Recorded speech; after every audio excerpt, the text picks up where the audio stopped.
पिछली बार जो गोरखपुर नगर निगम के लिए हम लोगों ने एक टारगेट दिया था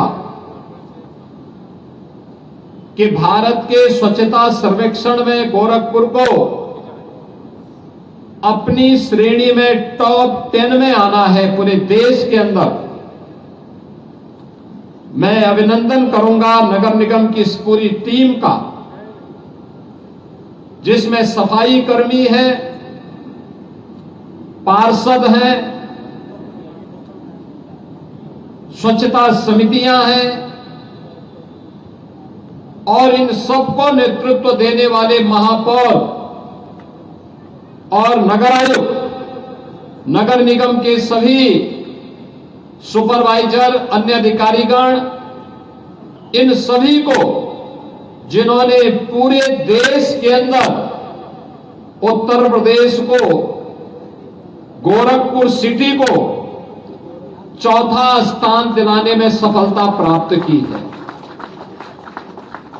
बहनों और भाइयों, 74 से 22 और 22 से 4 नंबर पर आना यह अपने आप में किसी एक बड़ी उपलब्धि से कम नहीं, और ये दिखाती है कि हां, हम भी अपनी श्रेणी में नंबर 1 पर आ सकते हैं।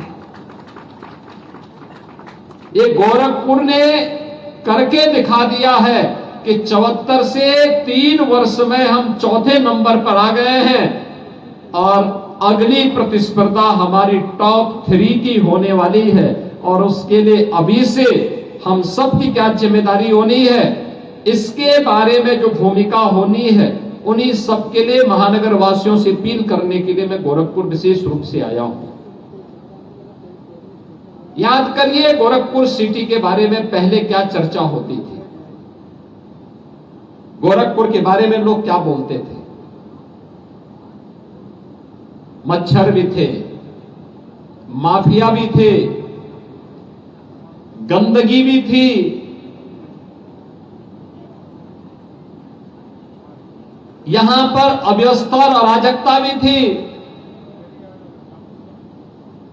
जाम में पूरा शहर फंसा रहता था, एक बरसात होती थी पूरा शहर जलमग्न हो जाता था। आज गोरखपुर सिटी में इन सब से एक एक करके निजात पाने की शुरुआत जो प्रारंभ हुई, आज उसी की अग्रिम लड़ाई को लड़ने के लिए हम लोग आपके बीच में आए हैं। याद करिए, गोरखपुर एक समय कितनी अव्यवस्था से जूझता था, किस प्रकार की अव्यवस्थाएं थी। बीमारियां अलग थी, मच्छर का प्रकोप अलग था, माफियाज के गैंगवार अलग थे, जनता बुनियादी सुविधाओं से त्रस्त रहती थी। लेकिन अब ये नए भारत का नया उत्तर प्रदेश है, तो नए उत्तर प्रदेश के लिए गोरखपुर ने भी अपने आप को तैयार किया और नया गोरखपुर बनकर के दिखा दिया है। जब स्वस्थ प्रतिस्पर्धा खड़ी होती है, पैर खींचने की नहीं, एक दूसरे को नीचा दिखाने की नहीं, बल्कि आगे बढ़ने की, हमें भी विकास में योगदान देना है, हमें भी कुछ करके दिखाना है, हमें भी अपने शहर का, अपने वार्ड का नाम कमा के दिखाना है, तब इस लक्ष्य को प्राप्त किया जाता है। और मैं गोरखपुर महानगर वासियों का इस बात के लिए भी धन्यवाद दूंगा कि उनके द्वारा लगातार विकास के कार्यों में एक सकारात्मक योगदान दिया गया, लगातार दिया गया। सड़क चौड़ी होनी है, एक भी महानगर वासी ये कहने के लिए नहीं आया कि मेरा मकान, मेरा दुकान इसकी चपेट में आ रहा है। उसे मुआवजा मिला हो या ना मिला हो, उसने कहा नहीं, विकास होना चाहिए, क्योंकि मुझसे महत्वपूर्ण मेरे शहर का मामला है, मेरे शहर के वासियों का मामला है और गोरखपुर की प्रदेश के सामने एक पहचान दिलाने का मामला है, इसलिए हम इसमें योगदान देना चाहते हैं। परिणाम है, गोरखपुर की सड़कें चौड़ी हो गई, गोरखपुर की ड्रेनेज बन गई। अन्य शहरों में बड़ा कठिन होता है। जब बड़े कोई नाला को बनाना होता है तो उस नाले में पहले से लोग बसे होते हैं। जैसे रामगढ़ ताल में रवि किशन ने नाले के ऊपर घर बनाया हुआ है। और इसीलिए हम लोगों ने पहले ही व्यवस्था बनाई कि भाई देखो, नाले के ऊपर मत बनाओ, ये देर सवेर भाई जनता को असुविधा होगी तो परेशानी होगी। तो इसीलिए हमने उनको कहा कि भाई देखो, नाले से थोड़ा हट करके बनाना, जिससे जल निकासी प्रॉपर हो सके। और अभी मैं उनको दिखा के आया हूं, अभी मैं दिखा के आया हूं अंदर से कि अर्बन फ्लड मैनेजमेंट सेंटर कैसे काम करता है। देखिए, अब ये नहीं हो सकता है कि वो नाले के ऊपर कोई भी बना दे और पता ही ना लगे। अब तो मशीन से ही सब पता लग जाएगा, सेंसर बता देगा कहां पे नाला जाम हो गया है, और फिर वहीं से बटन दबा करके उसको खुलवाने की व्यवस्था भी हो जाएगी। और इसीलिए पूरे गोरखपुर महानगर में एक नया तकनीक भी है, परिश्रम भी है, टीम वर्क भी है, और साथ साथ प्रधानमंत्री जी का जो विजन है कि स्वच्छता के लक्ष्य को प्राप्त करते हुए एक स्वस्थ और सशक्त भारत के निर्माण के माध्यम से हमें विकसित भारत की परिकल्पना को साकार करना है। विकसित भारत, ये विकसित भारत तभी होगा जब हर एक क्षेत्र में हम विकसित होंगे। स्वच्छता में विकसित, स्वास्थ्य में विकसित, विकास के कार्यों में विकसित, आधुनिक सुविधाओं में विकसित, तकनीक में विकसित, जन सुविधाओं में विकसित।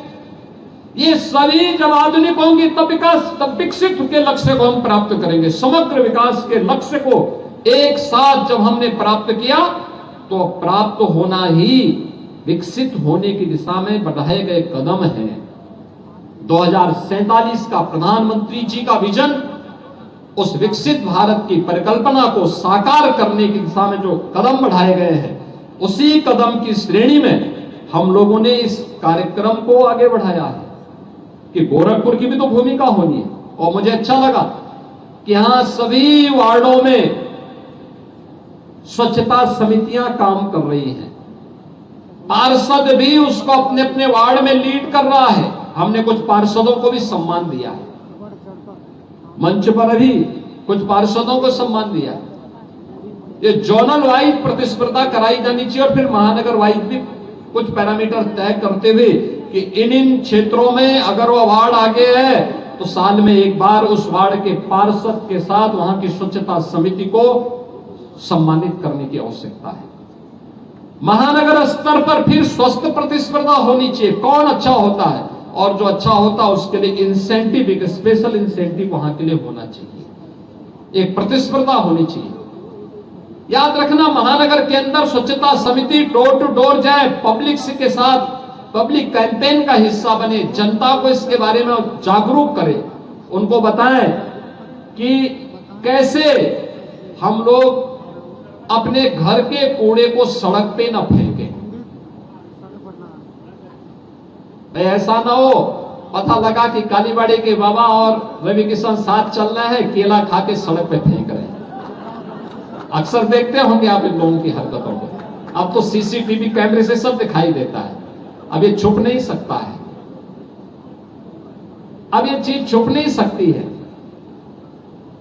क्योंकि आदत पहले से खराब थी, अब कैमरे में कैद हो जा रहा है। तो अगले दिन जब इनका चालान कटता है तो कहते हैं कि देखो आगे से नहीं करेंगे। लेकिन अब ये स्वच्छता के पार्ट बन रहे हैं। अच्छा कार्यक्रम, गोरखपुर को स्वच्छ बनाना है। जब भी हम इन लोगों से बोलते हैं तो ये लोग भी अब निकलते हैं, पब्लिक के साथ मिलते हैं, लोगों से कहते हैं मैं कूड़ा सड़क पे नहीं फेंकना है, नाली में नहीं फेंकनी है, प्लास्टिक, सिंगल यूज प्लास्टिक का उपयोग नहीं करना है, जहां तहां नहीं फेंकना है। जहां एक तरफ इस कार्यक्रम को आगे बढ़ाया गया है, वहीं आज हम एक साथ उन सफाई कर्मियों का, सफाई मित्रों का भी हम लोगों ने सम्मान दिया है, जिन्होंने महानगर को इस लक्ष्य को प्राप्त करने में ये सफलता दिलाई।